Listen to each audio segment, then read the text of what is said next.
Ah, Lord Sangama Bay. How lovely to see you. I must thank you for the device you provided. It was an enormous help. Would I be right in thinking that it was developed by the Academia? Why come and ask me when you clearly know already? I mostly came to thank you.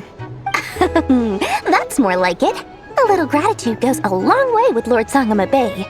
Play your cards right, and you might even stand a chance of becoming my long-term supplier. The chance to work with such a kind and charitable investor as yourself would be a great honor for the Curatorium. Huh? Charitable? Who said anything about charity? First time hearing about it. Let's see. The first plot of land you purchased in Nodcry, your desert interests, and... Stop! What do you think you're doing? Exposing my investment history! It's nothing to hide from. They're all perfectly legitimate investments. And some of the land you purchased was with the intent of building a sanctuary? Yes, I heard about that too. How did you... You're a curious case, Lord Sangama Bay. You don't like people finding out about your good deeds, do you? But I'm afraid no matter how hard you try to keep things under wraps, where there's a will, there's a way. You did it for Sumeru, didn't you? It was empty land that was gonna go to waste otherwise. I figured if I built something there, it might at least get some use in an emergency. Disasters are capricious things. They strike without any warning. I've lost family to a disaster before, and I don't want to lose any friends or business partners if I can help it. My elder sister used to dream of finding a sanctuary. Somewhere with plenty of food, water, and medicine. Where everyone could live happy lives. It was something I looked into, but after discussing things with the Dendro Archon, I decided on a more effective strategy. The tech people handled the tech, and Moneybags provided the Mora. It just made the most sense. It's a pity that so few people know the truth about you. Everyone says that you view everything in terms of Mora, and all you care about is growing your own wealth. So, what's the problem with that? Everyone wants to be rich. It's human nature. So yes, I love Mora, and it's nothing to be ashamed of. But surely you have dreams of your own beyond just making Mora. You don't get it, do you? My dream is to invest in other people's dreams. And, you know, make a nice little slice for myself along the way. Just thinking about it makes me happy. That sweet, sweet sound of Mora. Thank you. For the device? And the pendant. Oh, that. I was just returning a favor. Don't worry about it. Seems like we've both been away from home for a very long time. Yeah. So long that I barely remember what my family even looked like. That would be your mother, father, and sister? Yeah, though it's been years since my sister passed away.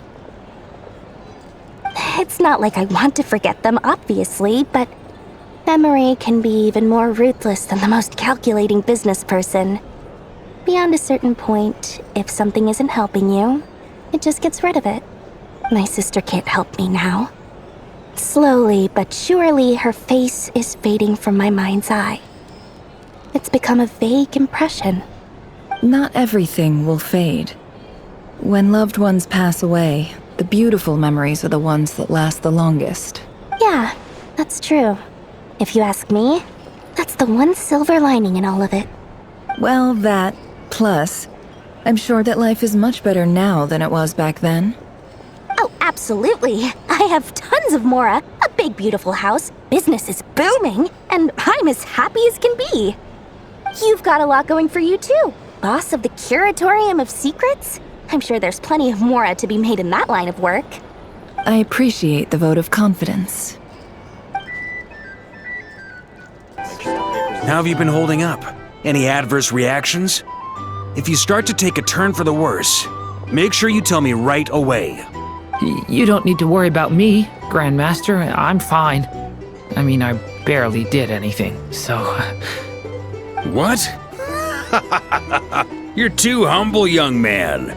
You played an indispensable role in the battle for Nodcry. We can't thank you enough for your support. Sometimes, when people praise you, it's because you deserve it. The best thing is to accept it calmly and with grace. It's important to learn how to respond to words of admiration. Let's do a quick demonstration. Albedo, that was an incredible feat of alchemy. The pressure was on, but you worked flawlessly at lightning speed to get the job done. Thank you. I can't take all the credit, though. Durin played a big part in forming the alchemical array. See? Did you catch that? A masterclass in how to take a compliment. Okay, yeah, I did work pretty hard to help prepare for the battle. No point denying that. Hey, you guys! Hey, look who's bounced back. Looking good, traveler. Seems like you've recovered. You won't need to take any more medication. Can I get you a drink? Huh? You know how to order at a bar now? You've sure learned a lot recently. Handling a drinks order is ridiculously simple compared to alchemy. Don't worry, I'll blend into society yet. Paimon believes it. You're clearly a fast learner, just like your brother. To be totally honest, though, Paimon didn't quite follow all the details when you first explained the plan to us. Don't worry, that's completely understandable. Unless you're a student of alchemy, it's hard to grasp the principle and how the process works. To put it in the simplest terms, we saw how our enemy stole the power of Kuvaki, and that gave us the idea of stealing his power to turn it against him.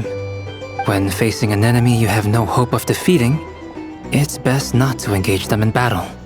So, instead of looking for a way to overpower him, we decided to help Columbina get strong enough to at least stand up to him in a fight.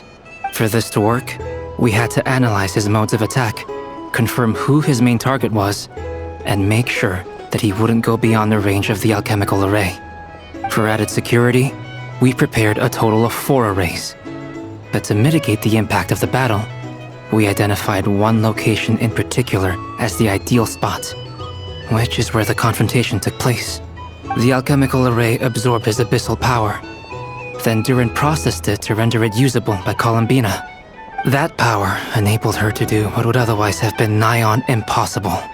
What surprised me was that Dainsleif actually agreed to join us. Given his history with Rächer, he had every right to sit this one out, but we're extremely grateful for the decision he made. It must have been a painful choice to make. But I'm sure that making a decision was far better for him than staying in limbo. Absolutely. He was torn between 2 paths, but in the end, he made his choice and stuck to it resolutely. He doesn't strike me as the sort of person who'd stay trapped in limbo for long. Anyway, however you cut it, everyone gave a stellar performance. And now, it's time to kick back and celebrate.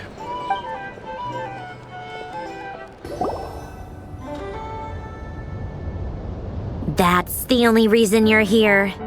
Yes. I've thought a lot about it. And I've realized that you, me, and Arlecchino should be friends. I think this is very important. So I felt I had to come and tell you. Well, this is a new one. I'm so moved. I can't even hold my teacup. If that's all, you can leave now. Do you not want to be friends with me? Or is it that you prefer being co-workers? What is this, Columbina? Are you deliberately testing my patience threshold? Right now, my politeness module is active. But if you say another word, I swear I'll shut it down. If your politeness module was active, wouldn't you say the word please at some point? Polonia, please see Lady Columbina to the door. Will you still invite me to your next tea party? What? Yes, I think you will. Bye-bye, dear Sandrone.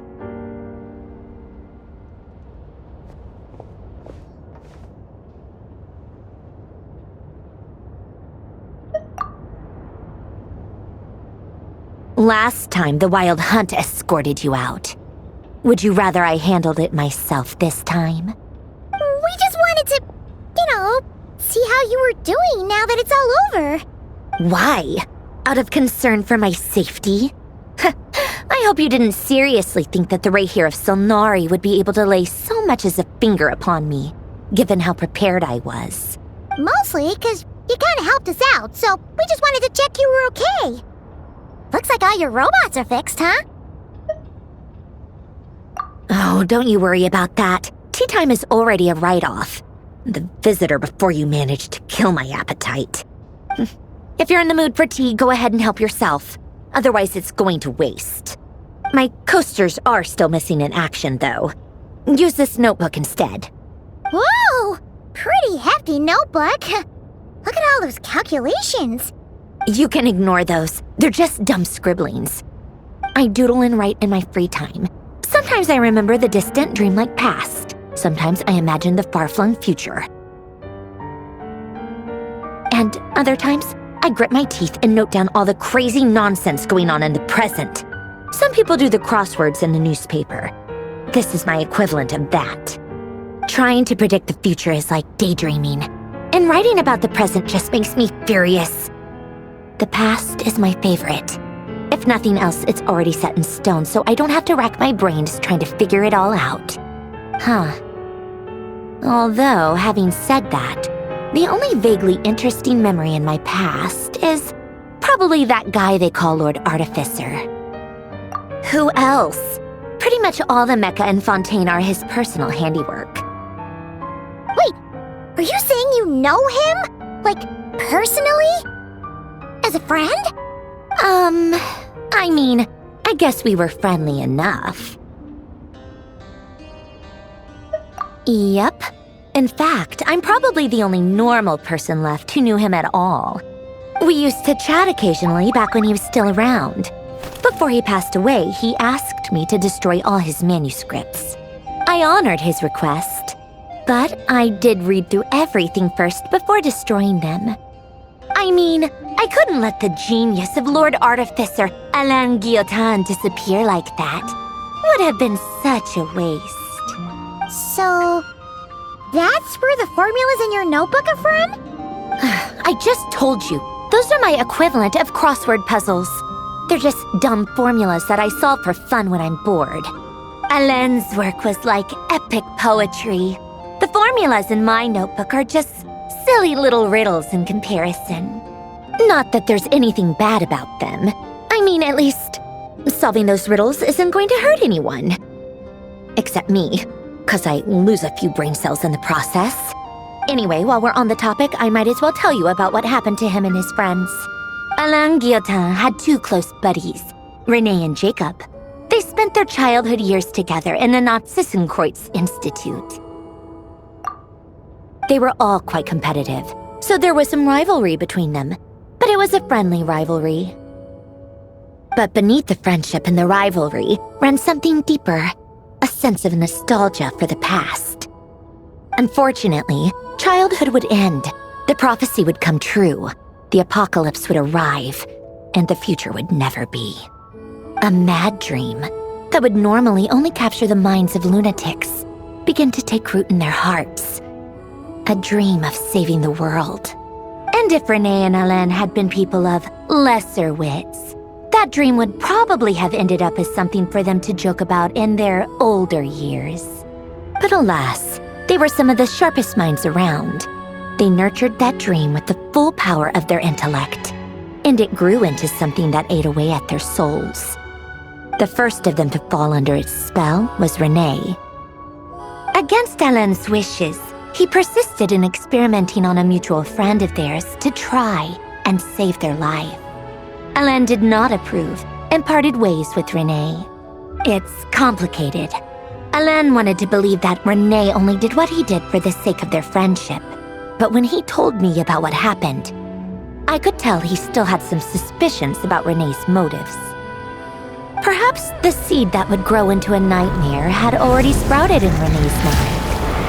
Even then. The next time they met, René's soul had been completely engulfed by the dream of salvation. His futile attempt to change the tide of fate only resulted in a wave that swallowed up the world. even before the apocalypse came. And although that wave died down eventually, I hear that it just recently came back with a vengeance. As I understand, Renee wanted to live out his dream of salvation once more. But I'm told that the attempted resurgence finally died out for good. At long last, Renee awoke from his deluded dream. Though of course by then it was far too late. What do you think of Renee? Do you admire his transcendent genius? His view that any price was worth paying to achieve the lofty goal of saving the world? Or do you despise him? Dismiss him as an evil madman who wrought havoc on the lives of everyone around him as he pursued his delusional dream? Same difference, really. Just a matter of perspective.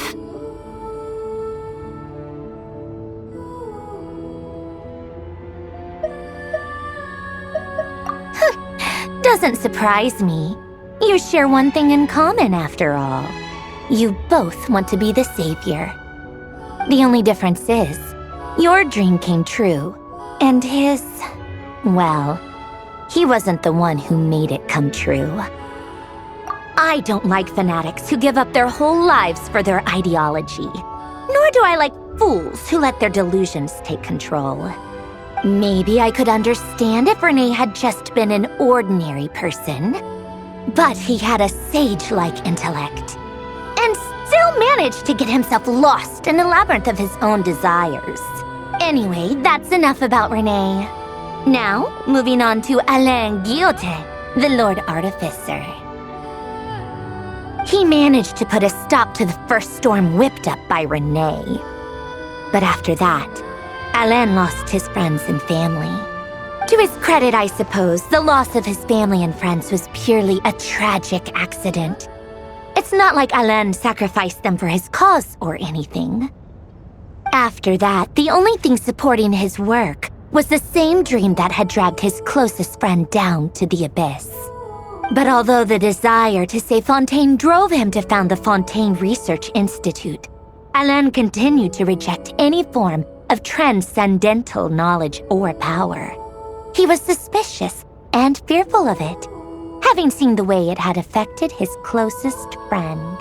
I think that formulas and machines derived solely from human intellect were the only thing that gave him a sense of spiritual comfort. Yet Alain's intellect was simply too great. It barely left him space to breathe in his lifetime. Once he realized that the end of his life was approaching, he finally accepted the truth. The Nazissenkreuz Institute needed someone, and a human being, to see its story through to the end. He quit working on his formulas, trading them in for the fairy tales that had played such a formative role in his childhood, but which he barely touched in his adult life. He told me that the director of the Nazissenkreuz Institute used to read those fairy tales to the children as bedtime stories. Apparently, they worked wonders at sending kids off to sleep. I think that all he wanted at that time in his life was to be able to sleep deeply without being plagued by depression. By that point, nothing else really mattered. At the very end, he laid down to rest in the ruins of the former Nazissenkreuz Institute orphanage, while the Fontaine Research Institute he had founded continued tirelessly with its work. Many years after that, tensions over competing dreams would once again cause a rift, this time between members of the Fontaine Research Institute. But the actions of those fools had nothing at all to do with Alain. And that is the story of two people from the Nazissenkreuz Institute who both wanted to save the world. One went all in on his fantasy of salvation without ever looking back, and ended up calmly sinking to the bottom of the deepest sea. The other sought desperately to burn bright in his life, even though he wasn't sure where he was going. I do sometimes wonder, why is it that people like them have such grand hopes of saving the world? Even the grandest tree starts as a tiny seed. So perhaps, for each of them, their mission to save the world began with a very simple desire: to save themselves. They were young children with friends and family who mattered to them, desires to explore the meaning of life, ambitions to have a successful career. They didn't want to see all of that taken away in one fell swoop. Or maybe they just wanted to find something to anchor themselves within the chaos, to stop them getting quietly swept away by the storms of life. But instead, the search for their own salvation took them down the rocky road laid out by fate. Do you think the desire to save oneself is enough of a justification to try and save the world? Sensible answer. Glad to know you've got your head screwed on straight. Alain would disagree, though. I asked him the same question back when he was in his prime, putting all of his energy into his work. Yes, it's enough. No elaboration, just a quick, short answer before getting right back to his work. He was always that way.